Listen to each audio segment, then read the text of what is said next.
ఒక్కసారి 5 సంవత్సరాల పాలన ఒక పీడకల అవునా కాదా తమ్ముళ్ళు అని మిమ్మల్ని అడుగుతున్నా. ఈరోజు మనం చూస్తే నేను ఒకటే అడుగుతున్నా, ఈ ముఖ్యమంత్రి ఆదాయం కోసం, స్వార్థం కోసం నిండు ప్రాణాలు బలివ్వడానికైనా సిద్ధంగా ఉంటాడు అవునా కాదా? ఒకప్పుడు పెదకూరుపాడు నియోజకవర్గం అంటే అమరావతి, ఒరిజినల్ అమరావతి ఇక్కడే. తర్వాత నేను అమరావతికి రూపకల్పన చేశాను. స్ఫూర్తి అమరావతి. రెండోది అమరలింగేశ్వర స్వామి దేవాలయం. అవునా కాదా?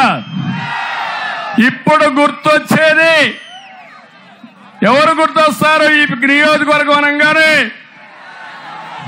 ఇసుక బకాసురుడు శంకర్రావు. అవునా కాదా?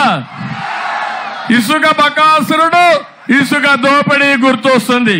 అవునంటే గట్టిగా చెప్పండి, కూడా చెప్పండి.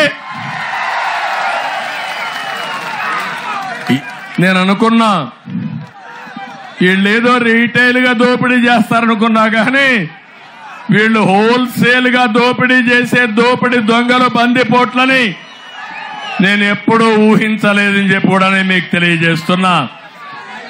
40 లక్షల మంది భవన నిర్మాణ కార్మికులు పొట్టగొట్టి ఈ శంకర్రావు, జగన్మోహన్ రెడ్డి పొట్ట నింపుకుంటారా అని క్వశ్చన్ చేస్తున్నా. మీరు ఒకసారి చూడండి, కృష్ణా నది మీదనే రోడ్డు వేశారంటే ఏమనుకున్నారు నాకైతే అర్థం కాల. నేను ఊహించలేకపోతున్నా. ఇది కళ నిజమాని ఆలోచిస్తున్నా. ఆయన చేసింది వాస్తవం. అందుకే హామీ ఇస్తున్నా, ఈ ఇసుకాసురుల్ని బొక్కలో పెట్టి మీకు ఉచిత ఇసుక ఇచ్చే కార్యక్రమానికి శ్రీకారం చుడతాను. 40 లక్షల మంది భవన నిర్మాణ కార్మికుల్ని ఆదుకునే బాధ్యత నాది. ఇసుక మాఫియా పైన ఉక్కు పాదం పెట్టి అణగదొక్కతానని మరొకసారి మీ అందరికీ హామీ ఇస్తున్నా. ఇదే కాదు,